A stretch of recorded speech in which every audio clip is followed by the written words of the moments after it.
Welcome back to the Achilles channel, everyone. Today I wanted to talk a little bit about what was said over the weekend by President Barack Obama and Joe Biden. Barack Obama at the G8 summit said, and I'm paraphrasing, actually I'm translating. Obama said, no longer will the world be able to look to America for economic growth, and he will see to it. Saying, you know, the countries, the world can no longer look to America to buy all of their goods and to create growth in their countries. Joe Biden said, we lost 8 million jobs and we are not going to get them back. See, this is why we're not going to be able to do Barack Obama's, help build the world economy. No one can look to America because Joe Biden has just said, because we're not going to get these jobs back.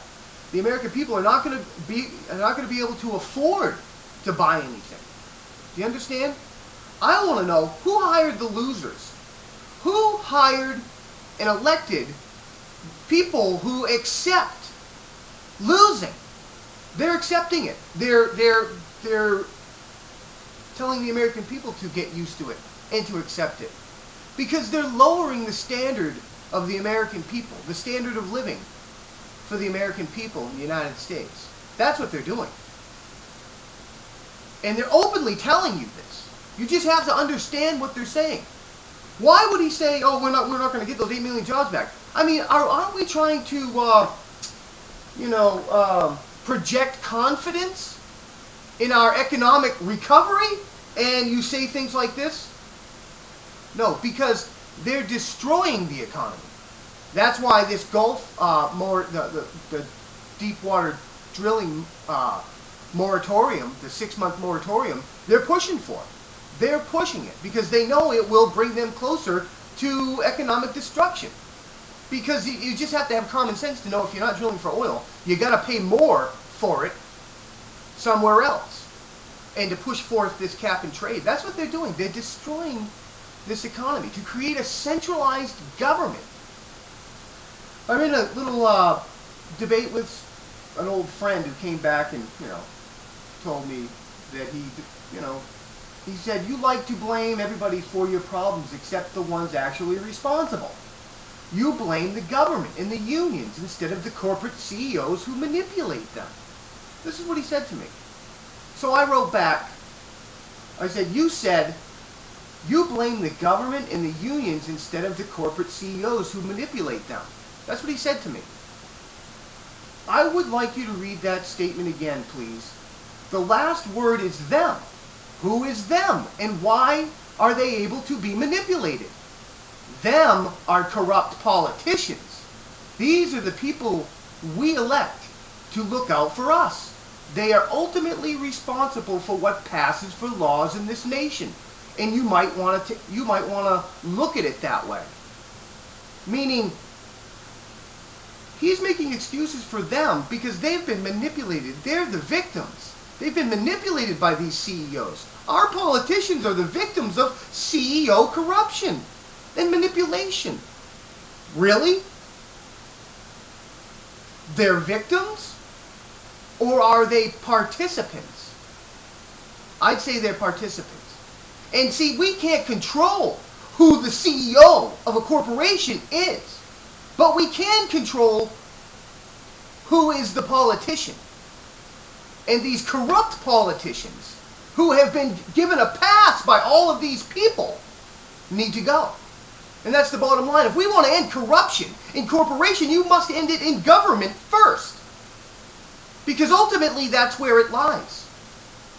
That's where the responsibility and the power lies to end the corruption. But if you continue to put corrupt politicians in there, you're not going to end anything. You're going to create more havoc. That's what you're going to do. This was all created by corrupt politicians. And I wrote, and the last thing I said was, for years these politicians have worked so it would appear for the corporations. But in reality, they are working for their movement's authoritarian agenda.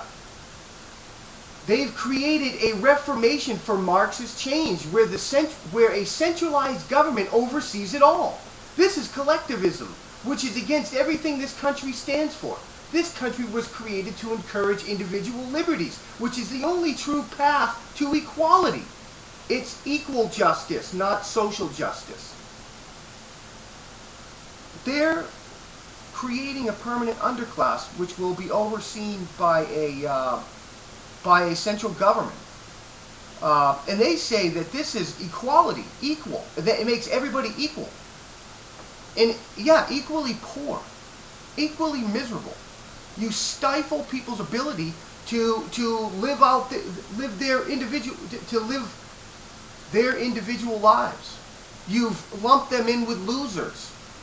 Like these losers who have decided that the United States of America will not even try to get back to where it once was. Nah, we're going to accept where we are today.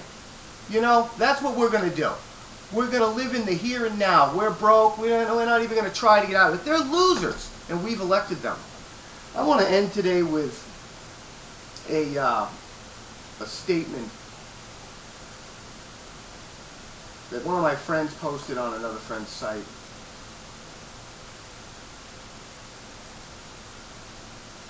And it says, a reason for the wealth or income gap.